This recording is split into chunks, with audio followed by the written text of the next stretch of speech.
The views and opinions expressed by the hosts and the guests do not reflect those of the show, the management, and the company.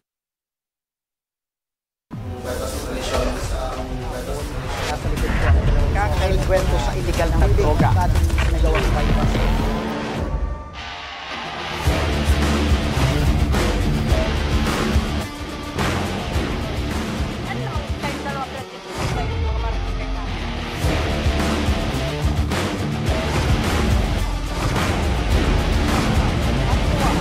At paano sinapit ng biktima ang mapait na kamatayan?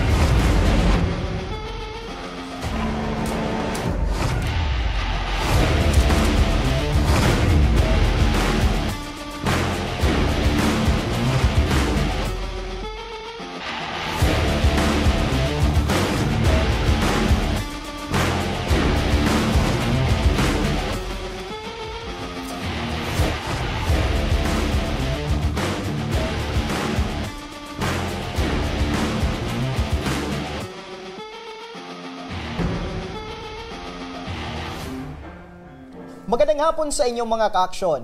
Live na live tayo ngayong araw ng Lunes at tuloy-tuloy ang ating pagbibigay ng serbisyo publiko. Magandang hapon sa inyo at live din tayong napapakinggan sa 90.3 Radyo Oragon Sorsogon, 88.3 sa Catanduanes, 90.7 Legazpi City at live na rin tayong napapanood sa ating YouTube account. At mga ka-aksyon mula sa Catanduanes, Masbate, Camarines Norte at Camarines Sur at Sorsogon, ang Tabang Ora mismo ay inyo na ring napapakinggan sa mga sumusunod na radio station. Panoorin po natin ito. Mga ka-aksyon, lumalawak na ang naaabot ng Tabang Ora mismo dahil mapapakinggan na rin ang Tabang Ora mismo sa mga sumusunod na radio station. Tuwing Lunes, ang Tabang Ora mismo ay live na mapapakinggan sa 100.5 FM DWEN Boom Radyo ng Camarines Norte tuwing alas 12 hanggang alauna ng hapon. Radyo Pilipinas Virac.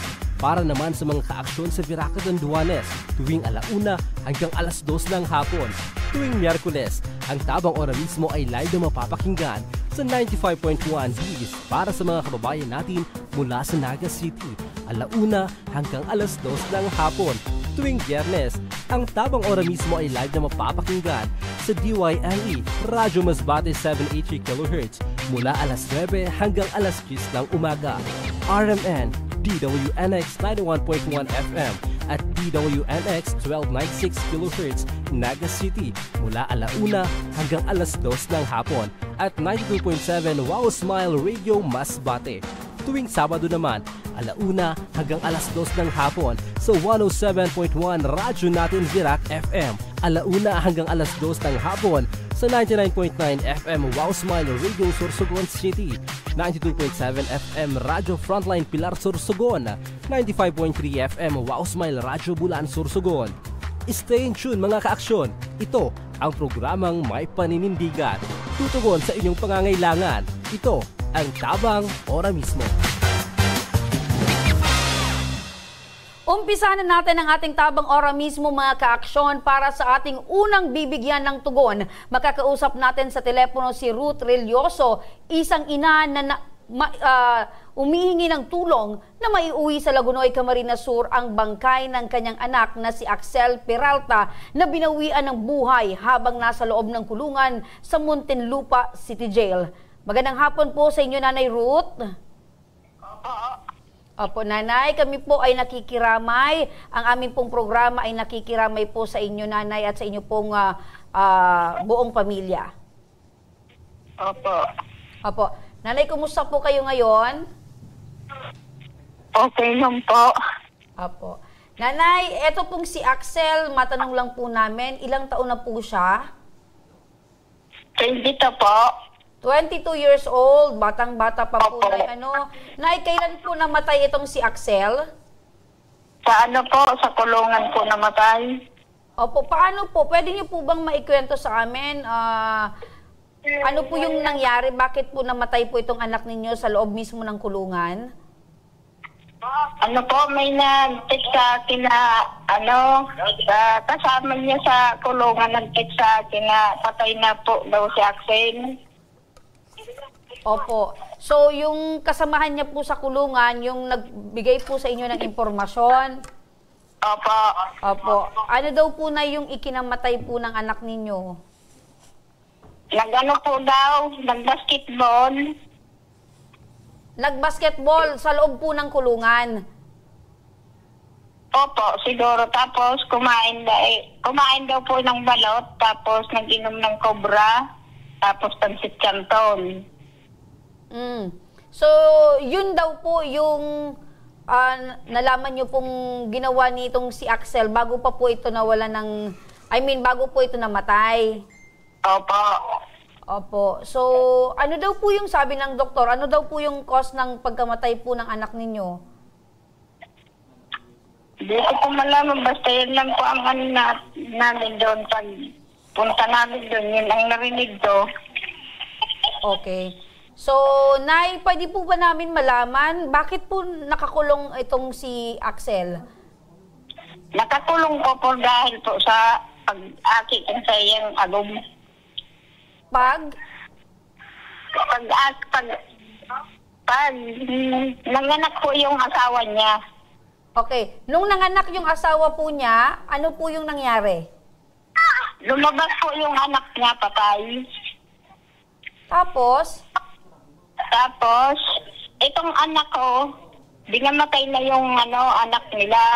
Itinapon po sa basurahan. ay, po, so hindi po nila ipinalibing o hindi man lang po binigyan ng maayos na libing ito pong anak nila. So, ang ginawa po ng anak po ninyo, itinapon lang sa basurahan.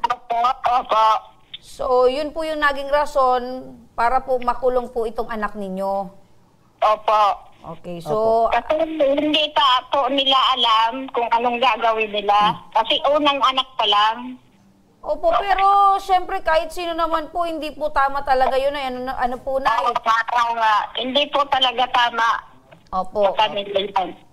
Opo, magandang hapon po, Nanay Ruth, ano? Opo. Kahit Opo. ako, hindi ako makapagsabi, hindi tama yan. Kasi hindi naman dapat na itapon yung anak eh. Opo. Pati itong asawa ni Axel ay nakakulong rin, ma'am, nadamay din po sa kaso? Nakakulong po din sa Mandaluyong po. Opo, so kailan pa po ito na sa Muntinlupa City Jail po itong anak po ninyong si Axel? Dahil po, una po, nakakulong po sa Taguig. Kailan po, ma'am? Nung December. December, no, last year. Lampas, 3 taon lampas. 3 taon may 6 na buwan. 3 years na. Opo. More than 3 years na po itong nakakulong si Axel. Opo. Opo, pero nakakausap nyo or nabibisita nyo rin po itong si Axel dun sa kulungan? Nag-video call din sa amin, tapos nakakausap namin sa number. So, pag may time na napagbibigyan siya ng city jail, ay nakakausap nyo through video call? Opo, sa video call nakakausap namin. Tapos sa number, pag nagtawag siya, nakakausap din namin. Pero wala naman siyang takit na mataba lang siya. Pero matanong ko, Nanay Ruth, ilang taon daw po ang ipinataw sa kanya? Yun po. Ilang taon daw yung pagkakakulong ni Axel na ipinataw sa kanya? Hindi ko po alam kasi ang narinig ko doon, madali na daw lumabas yan. So, malapit na sana itong lumabas sa kulungan itong si Axel. Opo, malapit na daw lumabas. Kaya siguro, hindi ko alam. May nangyari sa kanya sa loob. Opo, pangilan po sa magkakapatid po itong si Axel? 12 po sila. 12. Pangilan po ito si Axel sa magkakapatid? Pang-8 po. Pang-8. Nung nandun siya sa Manila, ano daw yung trabaho nito? Bakery po sa Taguig. Nakikiamong lang po siya. At doon niya na nakilala itong kinakasama niya? Dito po, taga dito po yan. Pero doon na sila nagsasama doon sa Manila? Opo, doon na po sila nagsama sa Taguig po, sa mismong trabahoan nila. Opo. Pero maiba ko lang, balikan ko lang yung pagkakamatay nitong si Axel. So, cause, sinasabi kasi lumalabas na kumain ito ng balot at itong Uminom ng Uminom ng energy drink. Sobra po sa kapansit canton. At pansit canton. Kumbaga, isa ito sa rason sa yung mga high blood, yung mga tao. High blood po ba itong si Axel? Hindi ko po alam kasi mataba lang siya eh. Hindi naman siya pumapayat. Pero binabanggit ni nanay na naglaro ng basketball. Tapos kumain ng balot, uminom ng energy drink. So, yun ang sinasabing naging cause ng pagkamatay. Pero hindi naman po kayo, Nay, nag-demand po ng autopsy or ano man po para malaman po yung tunay na cause ng pagkamatay po ni Axel? Kasi binigyan po ako ng autopsy galing po sa kinukuha na namin ng na kabao. Doon po galing. Okay. Ano daw po, Nay, yung nakalagay po sa autopsiya? Dali lang po, tayo tatanong ko po sa kapatid ko kasi galing niya po eh. Kalarating lang kapatid ko. Opo, sige lang po, Nay. Ito na lang po na yung tanong namin. Kasi nababanggit niyo po, Nay, na etong si Axel ay 22 years old pa lang. Oo, 22 pa lang po diba? Kung way back 3 years ago, meaning to say, mga 19 years old, nung nagkaroon po sila ng anak nitong kanyang pong kinakasama. Opo. At nung namatay po yung bata, itinapo na lang po yung bata sa basurahan. Opo. Tama. Eto po bang anak ninyo, Nay, ay alam nyo po na nagkaroon po sila ng anak? Opo. Alam nyo po.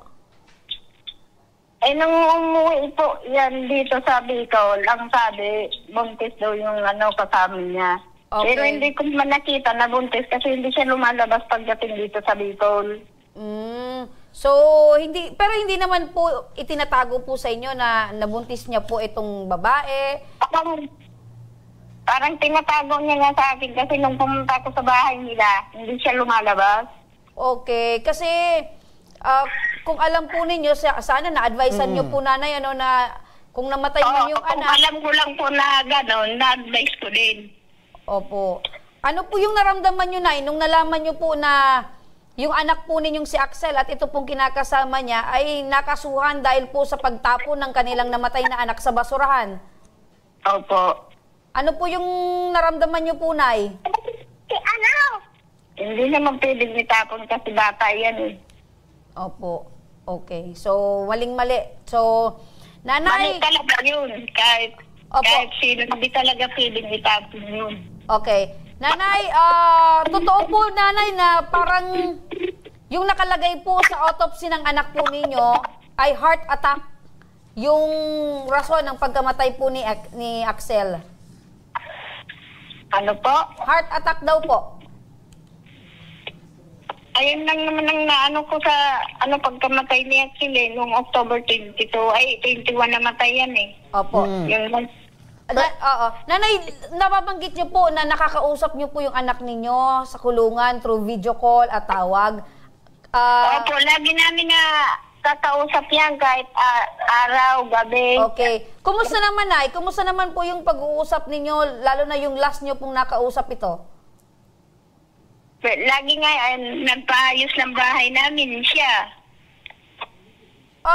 Siya po din nagpapaayos ng bahay. Nagpaayos ng bahay namin. So, ibig sabihin, kahit po ito nasa kulungan, nagpapadala po sa inyo ng pera? Opo. Buwan-buwan po. Kasi partner na mga livelihood. program. Oo. True livelihood. Ano po, Nay? Hello, Nay? Opo. Kumbaga, itong si anak po ninyong si Axel ay involved po sa mga livelihood program sa loob po ng kulungan. Opo, pero matanong ko, Nanay. Hindi ko makayang kunin dyan sa Manila. Kinuha ko kasi siya ang katulong sa amin. Pero matanong ko, Nanay Ruth, kailan yung pinakahuling nakausap mo or nabisita mo ito personal, itong si Axel? Hindi ko yan. Ito pagsabi sa number. Araw, gabi, nagkakausap namin yan. Hindi po, Nanay. Yung personal, yung pumunta ka mismo dun sa kulungan upang makausap mo itong si Axel. Kailan po yung pinakahuli? Nung nakakulong siya sa Taguig, binisita ko din siya sa personal ko din siya. Naggagawa din siya ng tinapay sa Taguig. Kailan po yan, Nanay? Anong taon po itong na bisita niyo po si Axel? January po siguro yun, hindi ko na kasi matandaan eh. Ngayong taon lang? Po? Ngayong taon lang, ma'am, na January na kausap mo itong si Axel?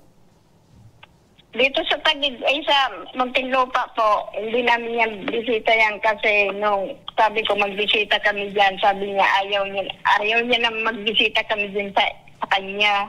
Siya na yung may ayaw na bumisita pa kayo dun sa kanya. Kaya ang ayaw na magbisita kami kasi nung nagbisita ako sa Taguig, inapa ko siya palabas na parang gusto ko na siyang palabasin. Okay, so nadala po kayo ng emosyon nyo, Nay. Opo. Nanay, matanong ko lang po, anong klaseng anak po ba ito si Axel? Nanay Ruth? Oo. Kumusta po itong si Axel bilang anak po? Kumusta po siya? Anong klaseng anak po ito? Anong klaseng anak daw? Ibig sabihin, mabait siya, Mabait po siya. Kasi nung pumunta kami sa kulungan, ang sabi ng mga empleyado doon, sobra daw bait. Opo. Sino po yun, Nay, na katabi po ninyo, Nay? Yung kapatid ko po, Opo. yung naglakad sa DSWD, ako ang hinihintay kasi may sasabihin po sa akin. Opo. Kasi Opo. medyo mahina na yung pandinig nyo, Nay. Tama po yan. Ina-assist po Opo. kayo ng kapatid po ninyo. So, ngayon po, Nay, na naandito po kayo ngayon sa aming programa, ano po yung nais nyo pong hinging tulong po sa amin? Nanay Ruth? Nanay Ruth? Ako po yung kapatid, ma'am. Opo, okay. Kayo na lang po yung kausapin namin, Nanay. Pwede po masingit. Opo, Nanay, ano po yung pangalan po ninyo? Ano po, Dante Garado po. Kapatid po ako ni Rob Garado. Okay. Kapatid po kayo ni Axel? Hindi po. Kapatid ako nung nanay, nung Ay, mama okay. ni Okay. Axel. Sige po. Tatay Dante, tama po Dante ang pangalan nyo? Opo. Okay. So, ngayon po nakausap namin si Nanay dito po sa aming programa. Tatay Dante, ano po yung gusto nyo pong maitulong po ng aming programa sa inyo po? Ay, ma'am, sana po ilibing lang sana ng matiwasay yung pamangkin ko. Okay. Mailibing po ng matiwasay yung pamangkin Opo. po ninyo. Sa ngayon po, nasaan po yung pamangkin nyo, Tatay Dante? Nandito po siya sa sa bahay ng kapatid ko, naburol po. Saan po yan? Dito po sa Burabod, sa Sunto po, Lagunoy. Okay. Sa Zone 2, Lagunoy, Camarines Sur. So, ang gusto nyo po, magkaroon po ng dissenting living ang inyo pong pamangkin. Yun po ang gusto ko po sa pamangkin ko. Opo. So, tama naman po yan, Tatay Dante, ano? Yan po yung kagustuhan po ninyo. Dahil sa ngayon po, meron pa po kayong alalahanin patungkol po sa pagkamatay po ng pamangkin ninyo. Yun po, marami pa po, sobra. Ano pa po ang ano po namin eh. Nasa 28,000, namumblima po kami ng kapatid ko kung saan namin kukunin. Opo, itong 28,000, Tatay Dante, ito yung ginastos Balance nyo. po. Balance para mapauwi po itong Opo. bangkay ni Axel. Hindi pa po dyan kasama yung pagpagawa po ng yung susuotan po ng kabaong, yung pansyong po, yung tinatawag na pansyong.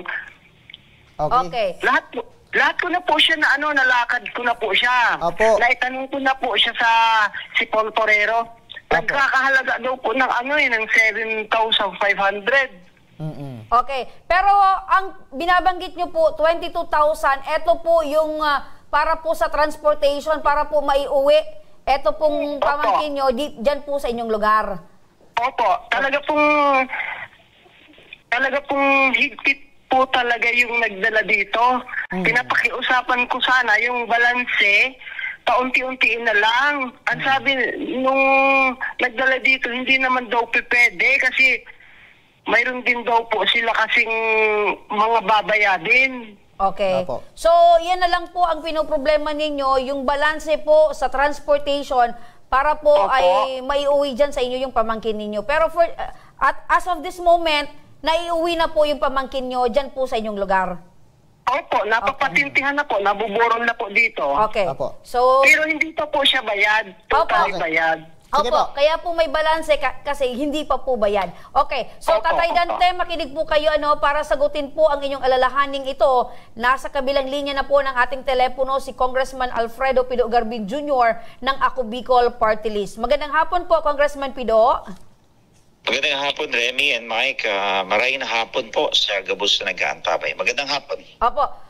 Congressman Pido, nasa kabilang linya po ng telepono ito pong kapamilya, ito pong tiyuhin nito pong si Axel na namatay po sa kulungan, pero naiuwi na po dito sa Camarines Sur yung bangkay, pero ang kanila pong pinoproblema ay yung balanse po sa ibinayad sa transportasyon na 22,000 pesos. Ngayon, ang hiling po nila, Congressman Pido, ay eto po ay matulungan po sila ng Ako Bicol Party List. So, Congressman, ano po yung katugunan po natin sa kanila pong kahilingan?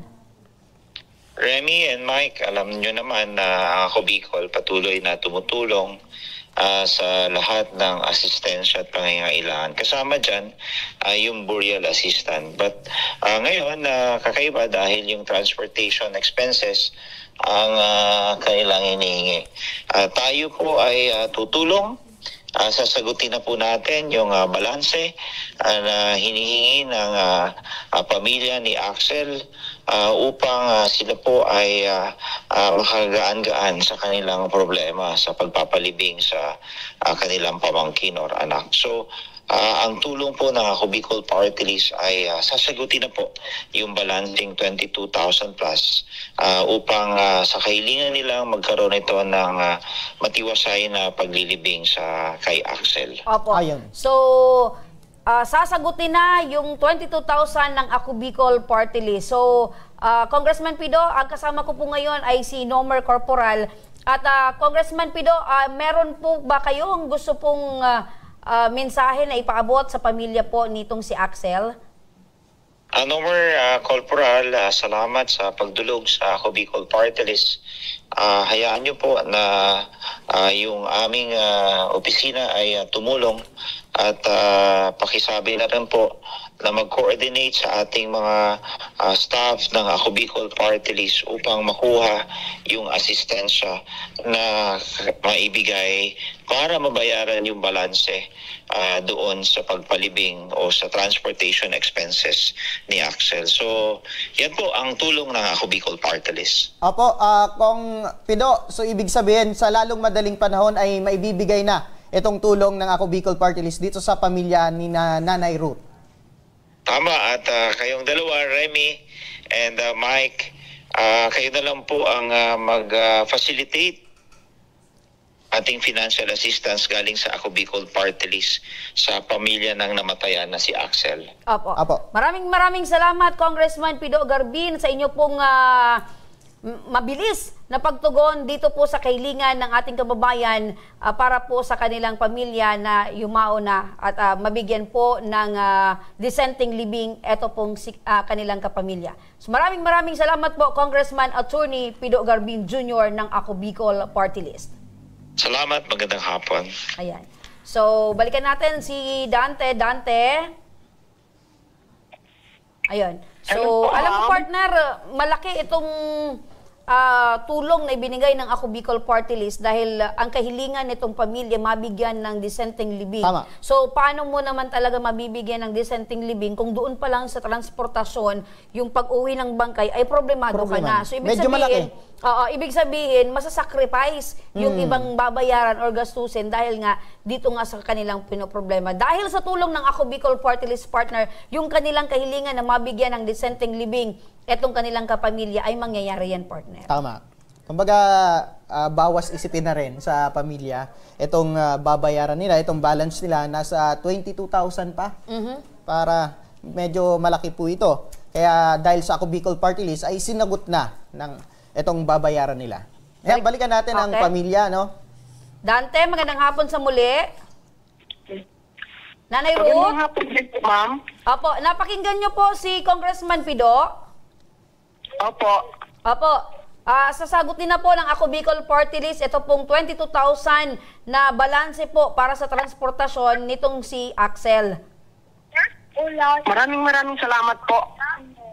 Okay. So, Sobra, ano po yung maraming masasabi salamat. po ninyo?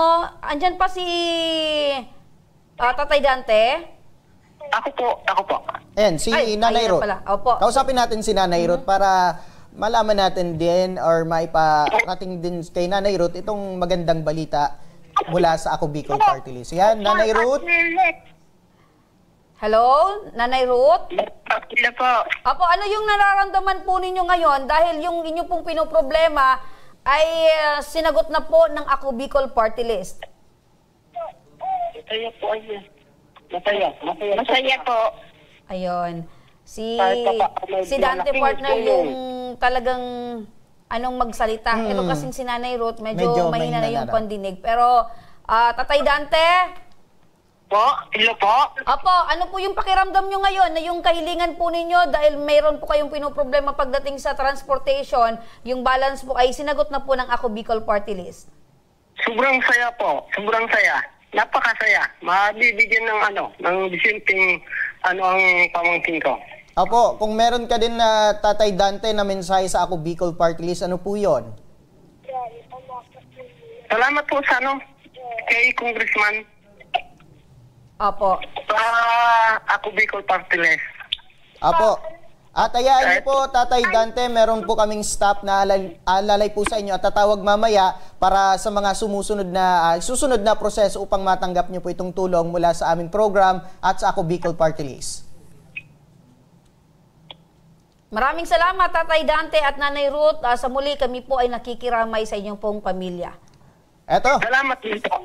Eto naman partner, para naman sa ating tabang medikal, tuloy-tuloy pa rin ang ating pagbibigay ng serbisyong medikal mula sa ating satellite office sa Kongreso. Makakausap natin si Julie Cinco mula sa San Mateo Rizal at ang kanyang hinaing ay ang pagpalaboratory test ng kanyang bunsong anak na si Juliana Cinco na may Marfan syndrome o isang namamana na karamdaman na nakakaapekto sa tissue ng katawan. Ang kanyang panawagan, panoorin po natin ito. Magandang umaga po. Ako po si Julie Cinco. Nangangailangan po ako ng tulong para sa aking anak na si Juliana Antoinette Cinco na may Marfan syndrome. Ako po ay nangangailangan ng laboratory niya. Sana po ako yung matulungan, mabigyan ng GL para sa aking anak. Sana po ako yung matulungan, Ako Bicol Party List. Salamat po. Yan mga ka-aksyon ang panawagan ni Nanay Julie para sa kanyang anak na may Marfan syndrome. Ayan, makakausap natin si Nanay Julie. Magandang hapon po, Nanay Julie. Magandang hapon po. Opo, kamusta ka po ngayon na hapon, Nanay Julie? Okay naman po. Opo, maitanong ko lang, ilang taon na po ito si Juliana? 19 po. Magna-19. Opo. Ito pong klase, anong klase po itong sakit? Itong Marfan syndrome? Para naman malaman ng ating mga kababayan, ano po itong klaseng uri ng sakit ni Juliana? Yung pukat ng mga ugat po nila, hindi po normal na katulad po sa iba na yung sa kanila po kasi maninipis yung ugat nila. Kumbaga prone po sila sa mga aneurysm. Opo. Pwede po silang tubuan kahit sa ibang parte ng katawan. Pero sa katawan ni Juliana, sana po ito, kumbaga, may epekto? Sa may puso po. So, naapekto na po itong puso ni Juliana? Hindi pa naman po ganun kasi dahil 19 years old pa lang naman po siya, hindi po katulad no sa atin niya po, tumungtong na ng 22 years old. So, yung sa atin niya po kasi... Meron na din. Meron palang ganitong uri ng sakit.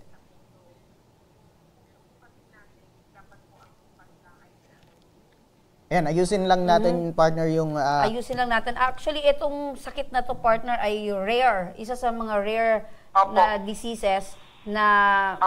Ito ay namamana. Namamana po siya.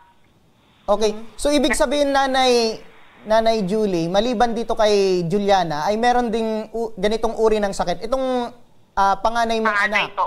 Opo. Baling na-operahan na po siya nitong July 2. Opo. Pero kanino po ito namana, itong ganitong uri ng sakit ng mga anak po ninyo? Kanino po nila namana? sa tatay po nila. Kasi pagka po ang lalaki ang carrier, 100% po kasi ng anak magkakaroon. Opo, pag ang lalaki ay carrier. Hello po? Opo, lalaki. Pag lalaki po ang carrier. Pagka babae naman po, 25%. Okay. 25%. Doon po kasi sa asawa ko, bali ang meron pong carrier, yung nanay niya. Kaya sa magkakapatid po sa kanila, yung asawa ko lang po ang nagkaroon. Opo. Okay. Pero dito kay Juliana, kailan niyo po napansin na meron na din siyang ganitong uri ng sakit? Bali po kasi nung araw nung July 1, nagpapalaboratory lang po sana kami nung dalawa kong anak. Yung panganay ko po, hindi na po pinauwi. Diretso, na po siya, operasyon. Ano po talaga, emergency po talaga yung nangyari sa amin. Doon lang din po namin nalaman, pati po yung sa bunso ko. Kaya po nire-request po siya ng aortogram para makita yung sukat, kung gano'n na rin siya kalaki, gano'n. Opo. Para po ma-monitor. Opo. Ilan po ang anak po ninyo, Nanay Julie?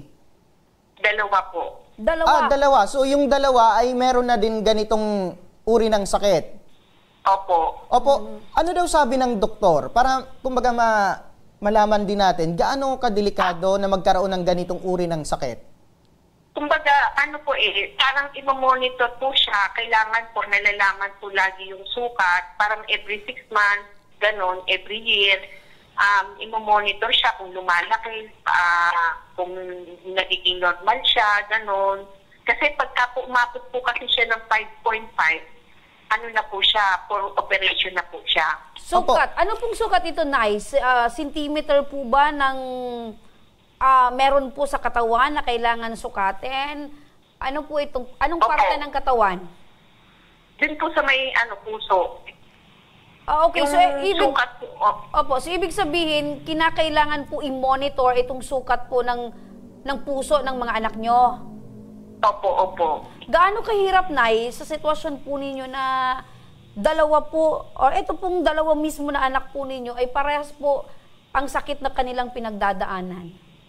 Masakit po. Kasi, siyempre, hindi na sila normal. Opo. Kasi hindi rin nakapag-aral ng maayos kasi mag-aral. Kasi matatalino pa naman sa amin ng anak ko. Opo. At sa sitwasyon po niyan, bilang isang nanay, wala po kayong ibang magawa kundi talagang ipagdasal, maging matatag. Ano po, Nay? Opo. Tapos, ako lang din ang bumubuhay sa mga anak ko. Kayo lang din. Kasi yung tatay, ganun din po yung sakit. Wala na po kasi siya eh. Kaya ako na lang talaga. So, si Mister ay binawian na din po ng buhay sa sakit na ganyan? Opo. So, syempre, dahil ganun po yung ikinamatay po ng asawa po ninyo, meron po kayong nararamdamang takot? Opo, syempre, sobrang kinakabahan, halos din akong katulog sa gabi. Opo. Nag-iisip din ako. Parang umisip ko nga baka mauuna pa ako. Opo. Siyempre, kaiisip, kakahanap din ng paraan. Yun, siyempre, yung gamot din ng panganay ko. May maintenance na kasi siya. Paano po kayo, Nanay, nagiging matatag po sa sitwasyon niyo po ngayon? Iisip ko na lang, kailangan kong ma-survive itong mga tsaka gastusin ng mga anak ko. Kasi pagka nawala ako, kawawa naman sila. Opo. Si Juliana, sino po yung panganay? Si Juliana or yung... Ay, hindi po. Yung bunso ko po yung Juliana. Okay. So, ilang taon na po itong panganay po ninyo at itong si Juliana, Nay? Isang 23, tapos isa pong magna-19. Opo. Itong 23 years old, may trabaho po ba or nag-aaral pa din? Huminto na po siya. Yun po. Kasi tsaka yung bawal din silang ma-stress, bawal din silang magbubuhat ng mabibigat. So, parehas na po sila, hindi na po nag-aaral? Pumapasok pa naman po yung bunso ko. Okay, paano po yung pag-aaral niya, Nay? Siyempre, bawal na po siya ma-stress, mapagod. So, paano po? Anong mode of learnings yung ginagawa po ng anak ninyo? Sa ngayon po kasi pinag-uusapan pa namin kung paano, yung medyo madali-dali, ganun po. Opo. So, ngayon, Nanay, lumapit po kayo sa aming programa at sa Ako Bicol Party List. Ano po yung pangangailangan po na hinihiling nyo para po dito sa anak po ninyong si Juliana? Ano po, para sa laboratory niya po sa aortogram, sa may Philippine Heart Center po. Opo. Nasa magkano po ito, Nanay Julie? 29,600. 29,900. So, 30,000. 30,000. Nasa 30,000 na lahat. Opo. Kasi meron pa rin po yung gagawing yung sa mga dugo laboratory. Opo. Sige po, Nanay, standby ka lang para sa ora mismong pagtugon sa problema ni Nanay Julie. Nasa kabilang linya ng ating telepono si Sir Alvin Martinez, ang Supervising Political Affairs Officer ng Ako Bicol Party List. Magandang hapon, Sir Alvin. Magandang hapon, sir. At kami ng Tabang Ora mismo sa lahat po nanonood na takikinig. Opo. Sir Alvin, Yes, ano po sir. ang masasabi nyo dito sa problemang inaalala ngayon ni Nanay Julie? Opo, napakinggan ko yung interview niyo po kanina kay Nanay Julie para sa kanyang anak na si Juliana, na yun po ata ay bunsong anak niya, na may 18 years old na po si Juliana. At nakita ko po yung kondisyon niya na Marfan syndrome. Ito po isang sakit na sa aorta, no? Sa aorta. Kung kaya't kailangan po nila ng tulong medikal mula po sa Ako Bicol Party List. Tama naman po yung sinabi ninyo, sir, at Ma'am Remy, na wag na nating pahirapan si Nanay Julia, no? Ay, Nanay Julie po ba? Nanay Julie po. At ibibigay po natin yung hinihiling niyang tulong mula sa Ako Bicol Party List na 30,000 po na halaga na guarantee letter. Opo, yun. So, 30,000 pesos po na halaga ng guarantee letter ang ibibigay po natin kay Nanay Julie. Yes, ma'am. Opo. Ako Bicol Party List. Ayun, nagpasalamat na agad si Nanay Julie. Pero Sir Alvin, ano po yung magiging proseso upang matanggap na po ni Nanay Julie itong tulong or guarantee letter mula sa Ako Bicol Party List? Opo, yung para kay Nanay Julie po, kanina po kasi nakausap po niya yata yung ating mga staff at nag-submit po siya ng mga dokumento kanina sa People's Day, ano? Kung kaya po wala na po siya dahil naibigay niya na po yan, ang tanging gagawin na lang po ni Nanay Julie ay hintayin po yung pag-release po ng guarantee letter na manggagaling po sa Department of Health. Kasi sa katunayan po, ngayon po pinoproseso na natin yan, no? Papunta sa DOH. Kaya po, abangan na lang po niya siguro po, hindi naman po magtatagal yan. At i-release na ng Department of Health po yan kay Nanay Julie para mapagamot na at mapalaboratorio na yung kanyang anak na si Juliana. Ayun. Maraming salamat, Sir Alvin Martinez, ang Supervising Political Affairs Officer ng Ako Bicol Party List. Mabuhay kayo, Sir Alvin. Mabuhay po. Maraming salamat po. Ayan. Balikan natin si Nanay Julie. Opo. So, Nanay, ano po yung nararamdaman nyo po ngayon dahil yung inyo pong pinoproblema na 30,000 pesos ay sagot na po ng Ako Bicol Party List? Nagpapasalamat po ako ng marami. Malaki po tulong po sa akin. Kasi yung anak ko, wakat na rin po siya, malalaboratory na rin kasi siya. Matagal na rin po kasi niya akong tinatanong tungkol po dyan. Kaya maraming po salamat sa Ako Bicol Party List. Nanay, meron po kayong mensahe para po kay Juliana? Hello po? Opo, meron po kayong mensahe para sa anak po ninyong si Juliana? Opo. Maraming salamat po sa Ako Bicol Party List, sa Bangkara mismo. Maraming salamat po. Opo, sige po. You're always welcome po, Nanay Julie, at tatagan nyo po yung sarili nyo po, tatagan nyo po yung loob po ninyo dahil kayo po yung hinuhugutan po ng lakas ng inyong pong mga anak. Opo. Salamat po, maraming salamat po sa inyo. Opo, at huwag po kayong mag-alala, Nanay Julie, dahil isasama po namin sa aming dasal ito pong mga anak po ninyo para naman po ay gumaling na po sila sa kanila pong karamdaman. Opo, maraming salamat po ulit. Ayan.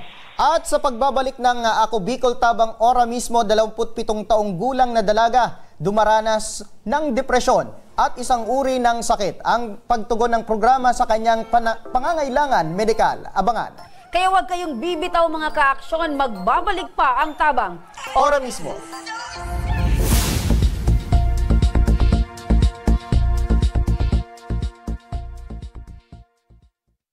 Daan-daan na po ang mga nakapagtapos at may mga kanya-kanya ng propesyon.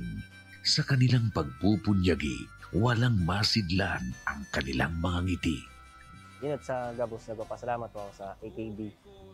Gusto ko lang po magpasalamat sa Ako Bicol sa opportunity na tigtatao po araw po sa kuya na estudyante. Dahil naandyan lang, katuwang lagi, Ako Bicol, katabang na, kasurug pa. Hindi rin nagpahuli sa pagtugon sa mga pangangailangan ng ating mga healthcare workers at mga frontliners. Sa simula pa lang nitong pandemya, hanggang sa ngayon, walang humpayang pagtulong. Ay, nagpapasalamat po ako sa pagtaon ng Tabang hali sa Ako Bicol Party List. Papasalamat kong dakula sa duwang congressman. Tayo nakakatabang sa mga sa gabi. Maaasahan, Ako Bicol, katabang na, kasurug pa. Tucked away in the province of Albay, known for its perfectly shaped Mayon volcano, Misibis Bay Resort, a locally owned 5-hectare private island resort. The resort is ready for all those looking to balance tranquility and adventure. This tropical destination is where guests can either choose to relax under the palm trees or have an adventure under the sun. It features modern and luxurious rooms and villas, recreational facilities, and sophisticated services.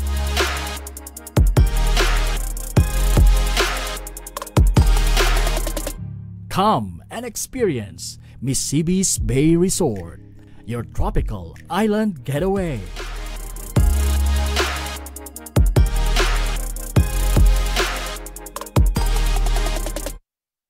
Problema sa tubig, agarang binigyang solusyon.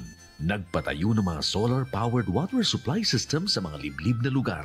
Libre, malinis at maaasahang supply ng tubig 24/7. Nakulaon ng pagpapasalamat niya mo dahil may kamalilingan habang kami nabubuhay. Nakulaon nining Tabang para sa gabos na tao digdi. Salamat po. Para sa ating mga kababayang nasa laylayan, Ako Bicol, katabang na, kasurug pa. Libo-libo na ang mga nabigyan ng tulong medikal. Bata, matanda, kahit sino man, lahat ng mga may karamdaman, may maaasahan. Nagpapasalamat sa Ako Bicol Party List. Hindi po namin makakalimutan ang tulong na dinala ninyo dito sa aming bayan. Maraming salamat po. Dahil iisa lang ang tunay na nagmamalasakit. Ako Bicol, katabang na, kasurug pa.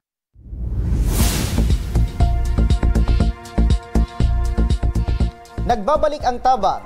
Ora mismo mula sa ating satellite office sa Kongreso, makakausap natin ang 27 taong gulang na si Sheila May de los Santos na mula sa Quezon City. Ang kanyang hinaing, ang kanyang medikal na pangangailangan para sa kanyang dinaranas na depresyon at autoimmune disease. Magandang hapon, Sheila. Opo, kamusta ka na ngayon, Sheila? Okay naman po. Medyo pinakabahan po. Opo. So, kailan maaari nyo bang maikwento sa amin? Kailan ka nagkaroon ng ganitong uri ng sakit, itong autoimmune disease? Yung nagkaroon sa, nag-ano po ako since nung last year, November po. Tapos, yung kalahating katawan ko po is parang nag-numb po siya. Mm-hmm. Tapos, nag-seizure, parang nag-seizure na din ako, tapos nanginginig siya. Opo. Tapos, yun nga. Tapos Opo. yung sinabi po ng doktor ko na, yun po, may autoimmune po. Opo. Maliban dyan sa sinasabi mong naging epekto sa'yo ng ganitong uri ng sakit, ano pa yung mga naging sintomas nito sa'yo? Ano po, palaging sumasakit. Ngayon, parang sumasakit yung bulo ko, saka, ayan yung spinal cord ko po, palagi pong sumasakit po. Hanggang ngayon din po, naramdaman ko na sumasakit po siya. Tapos, yung kanating katawan ko po is, parang nagdanap pa rin po siya. Tapos, parang panginginig po, palagi po. Opo. Pero itong nararamdaman mo ay alam ba ng pamilya mo? Opo. Alam po. Opo. Pero sa ngayon, isa ka bang estudyante, nag-aaral, or meron ka ng sariling pamilya na rin, Sheila? Nag-aaral po, kaso nga lang, nag-stop po ako. Opo. Wala po akong, single po. Opo. Magandang hapon, Sheila. Magandang hapon po. Opo. Sheila, ang ganitong sitwasyon, ito ay isang sensitibong paksa na may hirap minsan i-open sa public. Alam niyo ba yun, Sheila? Opo. Opo. Pero maaari ba namin malaman kung bakit ka nagkaroon ng depresyon? Dahil po sa mga bullying po. About sa, sa school, saka sa social media din po. So, naka-experience ka ng pambubuli? Opo. Opo. Pwede bang malaman namin anong klaseng pambubuli itong pinagdaanan mo sa mga kakilala mo, Sheila? Mga parang hate speech po, like mga masasakit na salita sa po. Okay. Minsan, po yun po. So, ganun, eto bang mga nambubuli sa'yo, mga kaibigan mo dati, mga kakilala, kapitbahay? Mga kaklase ko po. Mga kaklase? Yes po. Kailan nag-umpisa itong pambubuli sa'yo, Sheila? Since nung bata pa po ako, hanggang ngayon po, sa college. Okay. So, since bata ka pa, talagang binubuli ka na nila? Yes po. Anong meron ka, Sheila? Bakit binubuli ka nila? Bakit tampulan ka ng pambubuli? Dahil parang, po ako dun eh. Masyado po akong pabibo po dun ng bata ako po. Masyado ka? Parang pabibo. Pabibo? Like, na-outstanding ko po sila. Parang masyadong naiingit yata sila sa akin. Parang gano'n. Ayun, so parang ikaw yung nagsashine lagi. Nasasapawan mo sila. Nasasapawan mo sila. So parang dahil naiingit sila sa'yo, idinadaan nila sa pambubuli. Yes po. At yung pambubuli na yon, hindi mo kinaya? Yes po. Okay. May iba din po na hindi lang sa hate speech po, parang hinala din ako physical. Like, kinukulong sa PR. Meron din times na parang habang nasa PR po ako, binubuhusan na ako ng tubig. Grabe, no? Grabe itong pinagdaanan mo. So, hindi mo ba sinumbong sa mga magulang mo or sa teacher mo itong ginagawa sa'yo? Hindi po, kasi parang yung iba po kasi may gang. May? Yung iba kasing classmate ko, parang alam niyo parang may gang. Like, gang? Parang po siya? Yes po, gang po. Yung tito mo? Po? Sino yung may gang?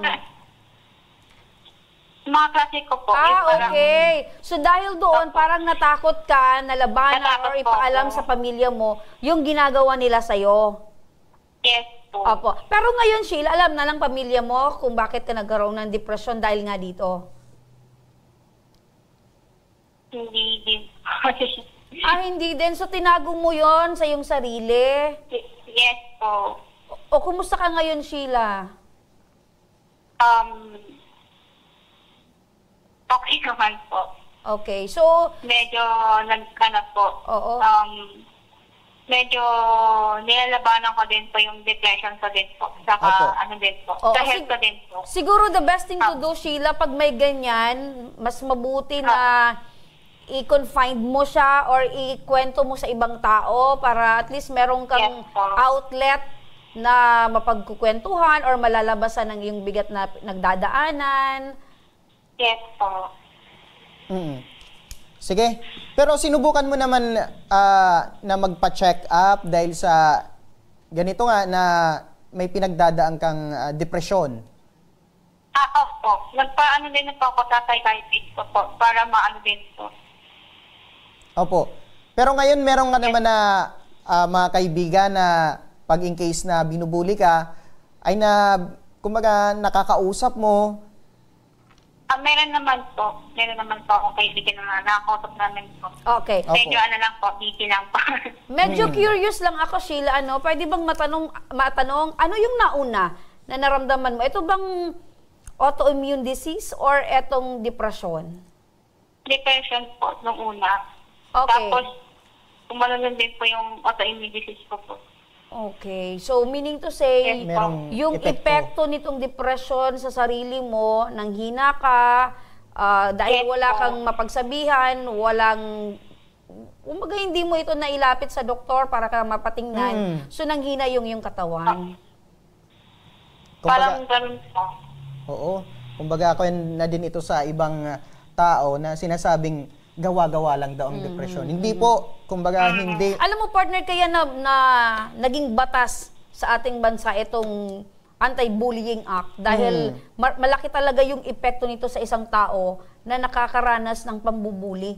Diba? Lalo na yung mga mahihina talaga yung loob. Kaya talagang pinalakas ng ating bansa itong Anti-Bullying Act. At merong itong pataw na pagkakakulong at penalidad.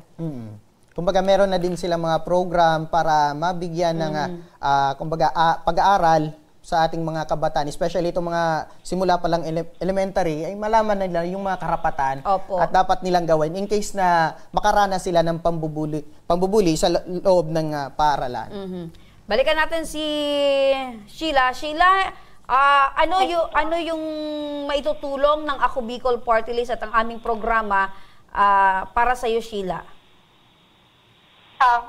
Para po, sorry, medyo maraming salamat sa inyo, Ako Bicol Party, saka sa Bang Ora mismo po. Para dun po sa MRI ko po. Ayun, so si Sheila ay naniniwala na matutulungan siya ng Ako Bicol Party List para sa kanyang MRI. So, idiretso na natin itong kagustuhan ni Sheila na matulungan siya ng Ako Bicol Party List. Nasa linya ng ating telepono si Sir Alvin Martinez, ang Supervising Political Affairs Officer ng Ako Bicol Party List. Sir Alvin, magandang hapon sa muli. Ma'am Remy, magandang hapon muli. Opo, ano po yung maaring matanggap na tulong ni Sheila dahil MRI daw po yung kinakailangan niya. So, ito po ba ay maibibigay ng Ako Bicol Party List itong pangangailangan niya para sa kanyang medical na asistensya? Opo, Ma'am Remy, tamang-tama nga. Kanina nakikinig ako si Sheila May po. Ang sinasabi nga niya, nagpapasalamat na siya agad. Alam po natin at alam po niya na Ako Bicol Party List po ay handang tumulong. Anytime ready. Kaya po yung kanyang quotation po na sinabmit kanina dito na 23,000+, ibubuo na po natin yan. Gagawin na po natin 25,000 ng guarantee letter. Ayaw ng Ako Bicol Party List na may mga butal. So, bubuuin to ako 25,000 pesos. Opo. Sasara po natin sa 25,000. Andog po yan na Ako Bicol Party List. Opo, at sa lalong madaling panahon, Sir Alvin, ay matatanggap na ni Sheila itong tulong mula sa Ako Bicol Party List. Yes po, sir. Sa lalong madaling panahon niya, baka bukas, makalawa, baka tumawag na po ang ating Ako Bicol staff sa kanya upang kunin niya na yung guarantee letter dahil naintindihan naman natin na yung kanyang karamdaman, yung autoimmune disorder at saka major depressive disorder, yan po ay nangangailangan ng madali ang gamutan, hindi lang MRI yan, pati po gamutan. Kasama na po yan, itutulong po yan ng Ako Bicol Party List para kay Sheila. Opo, kung meron kang mensahe, Sir Alvin, dito kay Sheila, ano po yun? Ang mensahe ko po kay Sheila, hindi lang po kay Sheila May, pati po sa ating mga kababayan po na nakikinig ngayon at nanonood, siguro naman po, linggo-linggo at natutunghayan natin kung ilan po ang natutulungan nating mga kababayan, no, Bicolano at hindi Bicolano. Huwag po silang mawala ng pag-asa at nandyan po parati ako, Bicol Party List, handang tumulong po. Mangyari lang po ay sabihin ko na rin, samantalahin ko na rin po yung schedule natin na ako, Bicol Party List po ay merong People's Day po tuwing Lunes dito sa North Gate po ng Batasang Pambansa sa Kongreso. Ito po ay tuwing Lunes po at nagsisimula po tayo ng alas 8 ng umaga hanggang alas 12 ng tanghali. Mangyari lang po, dalhin po nila yung photocopy ng mga requirements nila upang mapabilis po yung proseso. At huwag po silang mag-alala, yung mga kababayan po natin na lahat po ng nandito tuwing Lunes ay tsak po mabibigyan po ng pagkakataon upang isubmit nila ang mga requirements at paproseso yung mga hinihiling nilang tulong medikal. Ayun. Maraming salamat, Sir Alvin Martinez, ang Supervising Political Affairs Officer ng Ako Bicol Party List. Dahil kayo, laging naandyan para tumugon sa ating mga pangangailangan ng ating mga kababayan. Maraming salamat, Sir Alvin. Maraming salamat, Ma'am Remy, at Sir, maraming salamat po sa Tabang Ora mismo. Ayan, balikan natin si Sheila, Hello po. Opo, anong mensahe natin sa Ako Bicol Party List na sagot na itong inaalala mong pang MRI? Ito. Maraming salamat sa Ako Bicol Party List at sa Tabang Ora mismo po. Salamat po kasi malaking tulong na po sa akin po. Okay. So, yung pagpapasalamat mo kanina, eto na, talagang tinugunan ng Ako Bicol Party List. Sheila, baka meron kayong mensahe sa mga nakikinig ngayon, nanunood, na kaparehas mo din na lumalaban sa depresyon?